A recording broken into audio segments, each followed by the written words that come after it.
Studio Series Sludge. Whoa, look at him.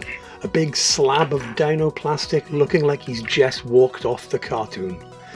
But unfortunately, his legs are looser than your dad's after hitting a hard night on the sauce. And if you like to hold your toys at strange angles like me, and then pick up the limbs and drop them, well, the problem is obvious. My solution is super glue, which, to be fair, is my solution to most problems, and often the cause of more.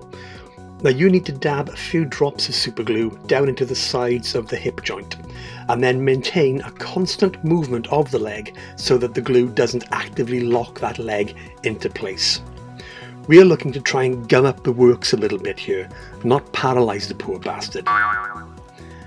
Genuinely, you need to do this for at least 5 minutes. It's boring, I'm sorry, you gotta do it. And there we go. A solid, stable hip joint that no longer flaps about like your dad when questioned about his browser history.